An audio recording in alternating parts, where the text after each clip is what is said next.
welcome to yet another exciting episode of Rise with India. I'm Ankita Saxena. And I'm Priyanka Uppal.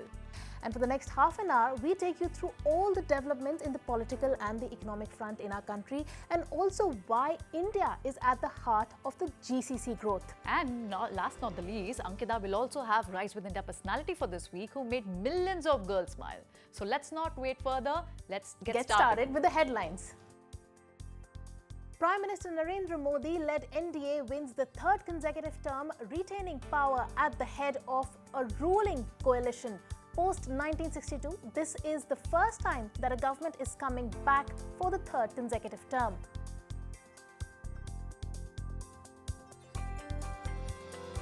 NSE sets world record for single-day trading activity. NSE shattered records on Wednesday, that's 5th June, recording the highest ever number of transactions in a single day. Exchange processed a staggering 1,971 crore orders and witnessed 28.05 crore trades within a trading session of just 6 hours and 15 minutes.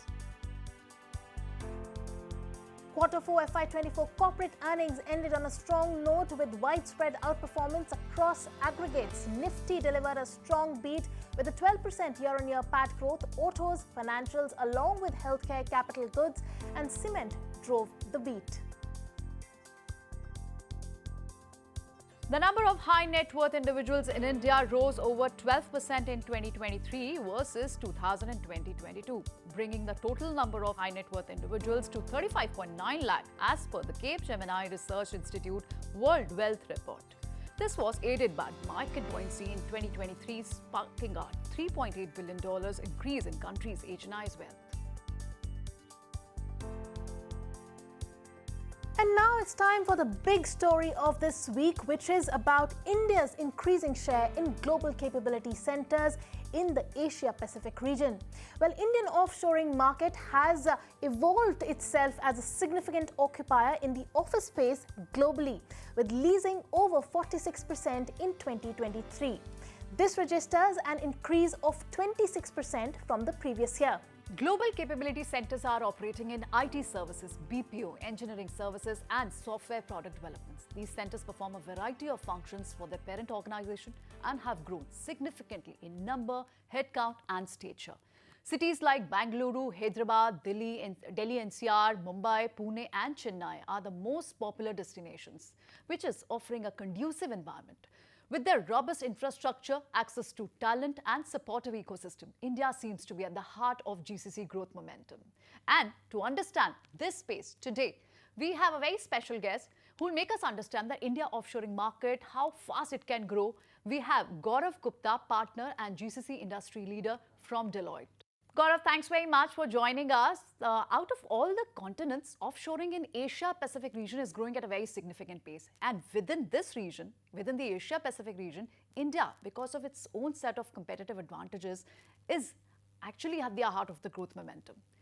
The current numbers that we are standing at is around about 1,600 GCC. How much do you think can this outgrow by year 2025 or maybe next 3 to 5 years to come? Yeah.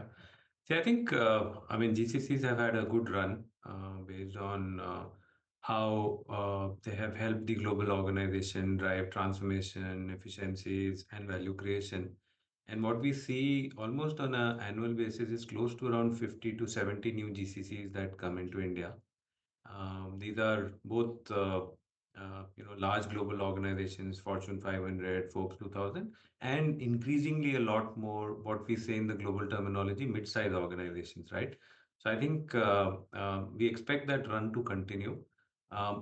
Give or take, we're talking about 1,600 GCCs at this point in time.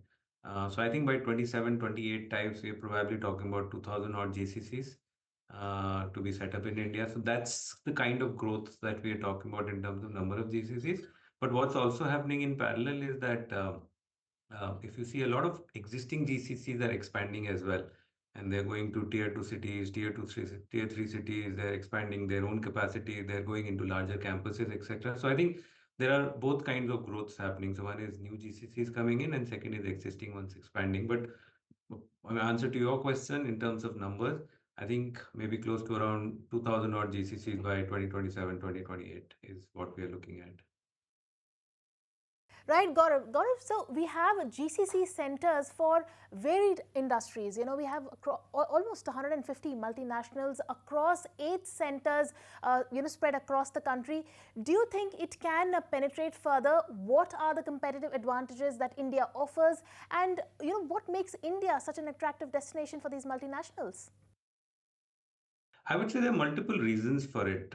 I think the first and foremost is, and it's something that's been talked about quite a lot, is that if you see today, technology is very pervasive, right? We're talking about digital technology, a lot of penetration into all aspects of business, whether it's interaction with customer, whether it's driving internal operations, whether it's interacting with other stakeholders in the world. So I think the amount of digitization that cuts across different parts of business today is high and increasing.